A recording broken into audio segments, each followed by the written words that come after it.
As many of you know, I spent about a year in Quebec, and Quebec's a very interesting province. My reason for being in Quebec is that, of course, I'm an Algonquin Aboriginal person. My community is called Kittikanaseebee Anishinaabe, or formerly River Desert, Maniwaki, Quebec. Maniwaki is a small western Quebec town about 80 miles north of Ottawa on the Quebec side. And it is an Algonquin community of about 800 people on reserve and about 800 people off reserve. There's about 15, 75 or whatever, I don't know. But half of us are on reserve and half of us aren't. In any case, I lived in the city of Gatineau, and I lived in two sectors. I lived in the actual sector Gatineau, and then after that I moved to the sector hub, which is where most people know Quebec right now, Gatineau. It was very interesting for me because for the longest time I've always supported the underdogs. How could I be involved in an Aboriginal struggle for equality and justice and not hear the voice of the Pats Québécois, the Bloc Québécois, in terms of their struggle to remain a French community? I couldn't help but ignore. I couldn't help but not ignore it. The problem that first came up is that most Aboriginal people in Quebec are very unsure of what a a sovereign Quebec would look like in terms of Aboriginal rights, in terms of continuing to do the things that as they developed under the British Crown. And there's a fear. And part of what bothers me about it is that our people, to a great degree, hide behind Ottawa.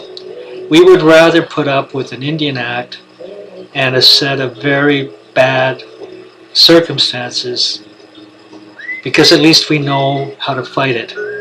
We don't know how to fight the unknown. And so that's where I think a lot of the fear in our people lie. Um,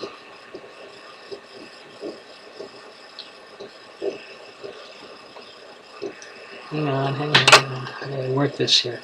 I'm also going to play another Quebec song, don't mind me. Je m'excuse. Okay.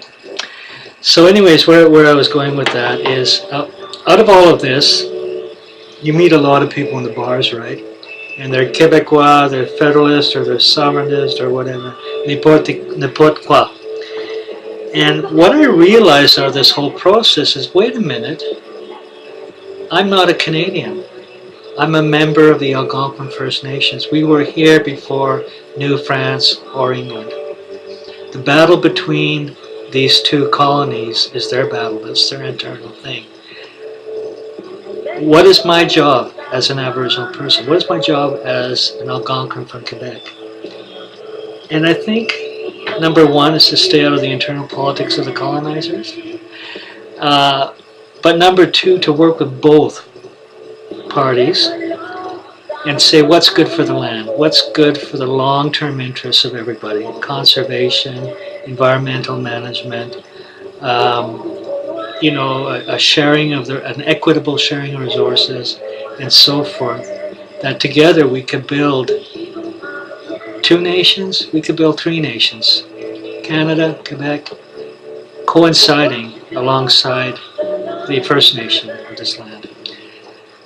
It was my experience that most Quebecers are really on side with that because guess what? I think 75% of Quebecers have Aboriginal blood within their lines. And that goes back to New France, of course, where, the French voyageurs didn't have the same class problem as English people did with, Aboriginal women or whatever. So we intermarried. We also intermarried with the Scottish, hence my name Ferguson.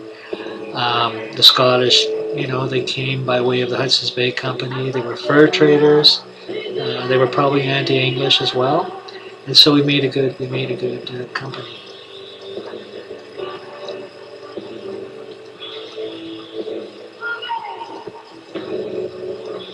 C'est pour moi, Québec. Moi, je pense personnellement, vive le Québec libre. C'est, c'est ma vie. C'est mon opinion. With my bad French. Take care.